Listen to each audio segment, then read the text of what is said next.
There is one thing that SpaceCraft does not tell you right away. Collecting resources in the vacuum of space is addictive, but it is also the perfect trap for losing hours without progressing. I have been there.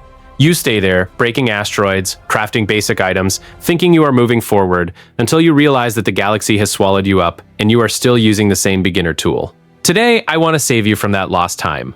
I have separated 10 tips that really changed how I play. Not the obvious ones from the initial tutorial, but things I discovered the hard way, by making mistakes and starting over. If you want to stop just surviving and start mastering the game, these tips can put you on the right path.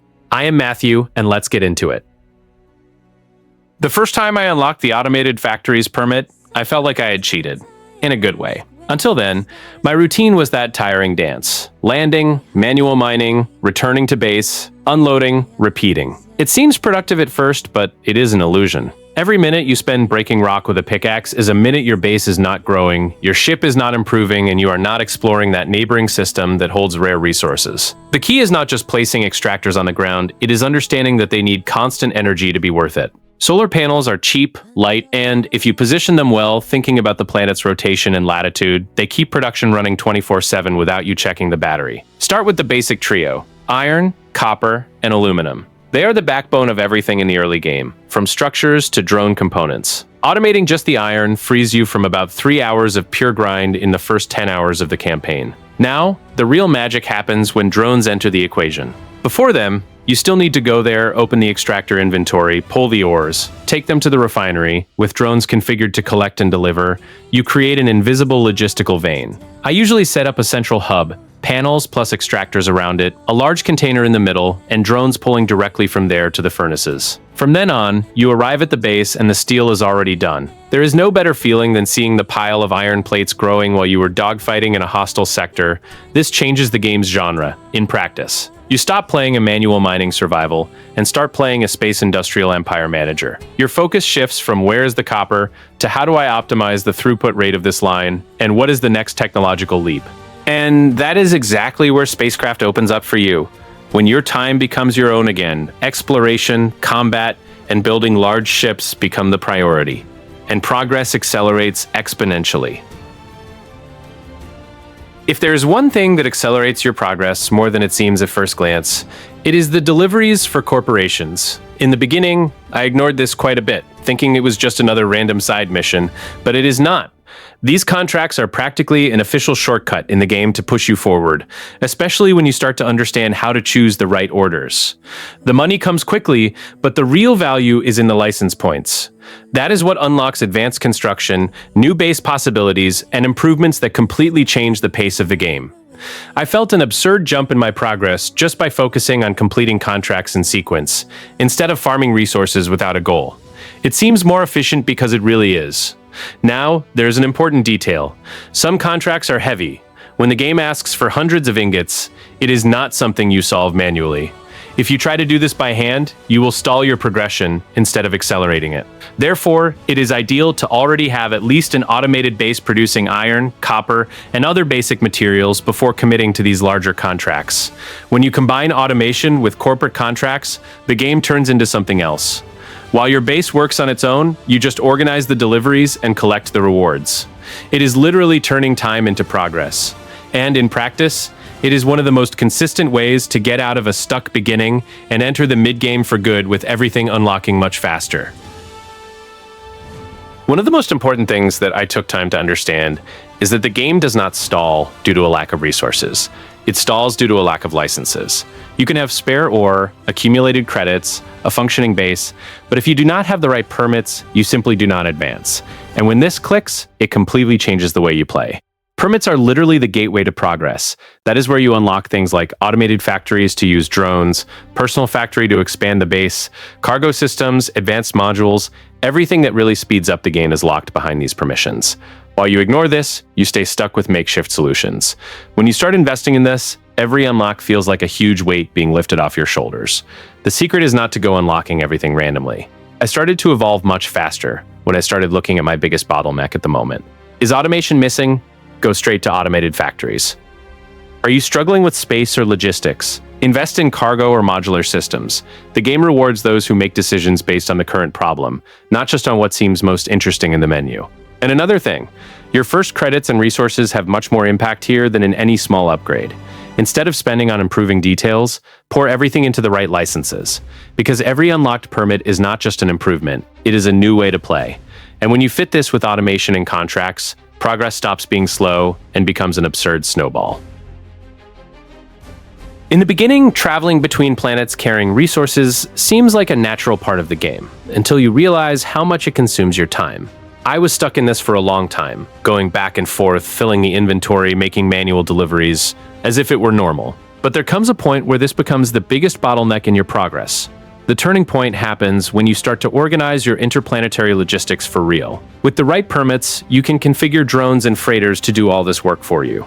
And it is not just inside the base. You can create routes between planets, bases, and even trading stations. It is basically transforming transport into an automatic system that runs in the background. The impact of this is absurd. While your drones are taking ore from a mining planet to your main base, you are free to explore, fight, or expand your production. I started to see the game in another way after that because it no longer made sense to waste time with manual transport when it was possible to create an entire network working on its own. And the most interesting thing is that this scales very well. The more routes you create, the more your empire begins to connect. Resources flow from one side to the other. Production feeds itself automatically, and you stop playing from trip to play managing an entire system. It is one of the strongest mechanics in the game, and those who master this skyrocket in progression. If you are playing SpaceCraft entirely solo, is it possible to evolve? Yes. But the difference when you join or create a corporation is simply brutal. I started alone, doing everything: mining, production, transport, combat, and that works up to a point. After that, it becomes a pace that is too slow for a game that was clearly designed to scale. When you play in a group, the game changes scale. Each person can focus on a part. Someone handles mining, another production, another logistics or combat. And this is not just organization, it is real efficiency. While you are expanding a base or exploring, there is someone ensuring that resources do not stop arriving. Progress stops being linear and becomes parallel. Furthermore, corporations bring direct advantages within the game. You gain access to larger contracts, shared bonuses via license points, and a much stronger presence within the Trade Nexus. This means more money, more resources, and more opportunities appearing at the same time. It is like moving from a small operation to a real industry. And even if you prefer to play more on your own, it is still worth considering cooperation. Even if it is just to split some objectives or participate in a corporation in a lighter way. Because in the end, SpaceCraft rewards those who think big. And few things accelerate your progress more than having several people pushing in the same direction. One of the most common traps in SpaceCraft is trying to build a ship that does everything. I did this in the beginning. I added some cargo, some weapons, some mining, and in the end, it did not do anything right. It seemed versatile, but in practice, it was inefficient in all functions. It was only when I embraced the idea of specialization that the game started to flow much better. The game's modular system is not there just for aesthetics or creative freedom, it is one of the pillars of progress. When you build a ship focused on a single function, everything performs better. A dedicated mining ship collects much faster. A transport ship carries absurd volumes without struggling. And a light combat ship can be agile and efficient without dead weight getting in the way. Best of all, you are not locked into a choice. Modularity allows you to adapt, swap parts, and evolve your designs as your needs change. I usually keep a base skeleton and adjust the modules depending on the task at hand, but always respecting the ship's main focus. This avoids wasting energy, space, and performance. When you start operating with a specialized fleet, the game changes completely. You stop improvising and start executing. Each ship has a clear role, each trip is more efficient, and your time pays off much more. Instead of a mediocre ship for everything, you have the right tools for each situation. And this accelerates your progress in an absurd way. The Trade Nexus is that kind of place that many people visit once, find interesting, and then forget. But that is a huge mistake. I underestimated it in the beginning, until I realized that it is not just a market. It is practically the economic heart of SpaceCraft. If you ignore this, you are leaving progress on the table. After your base starts to produce automatically, there's always a surplus of resources. And that is where the Trade Nexus hits hard. Instead of leaving these materials sitting idle, you can turn everything into credit quickly. I made a habit of stopping there frequently, selling surpluses and reinvesting directly in what I needed at that moment. This accelerates much more than waiting to manufacture everything yourself. Another point that makes a big difference is the blueprints. Sometimes you have not yet unlocked or cannot produce a certain item, but it is already available on the market. Instead of stalling your progression, you can simply buy it and continue moving forward. This avoids that negative snowball effect where you get stuck waiting for specific unlocks or production. And since the economy is heavily influenced by the players, prices and opportunities change all the time. This turns the Trade Nexus almost into a strategic minigame, knowing when to sell, when to buy, and what is worth stocking up on. When you incorporate this into your routine, the game stops being just about producing, and it also becomes about knowing how to negotiate well. One thing that seems harmless in the beginning, but which becomes a huge problem later, is spreading machines everywhere. I did this without realizing it. A smelter here, a micro furnace there, an assembler in another corner. In the beginning, it works, but when the base grows, it becomes chaos that is hard to manage. The difference when you centralize everything is absurd. Creating a core with smelters, assemblers, storage, and energy in the same place makes everything more efficient and predictable. Your drones do not need to cross half the base to deliver resources, power distribution is more stable, and you can better visualize the production flow. I started treating my base like an industrial hub, with everything connected around a logical center. Warehouses in the middle, production around it, and energy sustaining everything consistently. This reduces bottlenecks, avoids wasting time, and makes any future expansion much easier, because you know exactly where each thing is. Scattered bases work, especially when you have already mastered advanced logistics, but in the beginning, they hinder more than they help. Centralizing gives you control, and in a game where automation and scale are everything, having control of your production is what separates stalled progress from truly accelerated progress. If there's one thing that eats up your time without you realizing it, it is poorly optimized travel. In the beginning, it seems normal to take a while to cross between planets or moons, but after a while, this becomes a huge burden. I only felt the real difference when I started to truly invest in the efficiency of my fleet. Improving engines, increasing fuel tanks, and taking care of batteries completely changes the game's pace. Your ship stops being limited and becomes truly functional. You make longer routes without having to stop all the time, reduce travel time, and also avoid problems like overheating, which can hinder longer trips.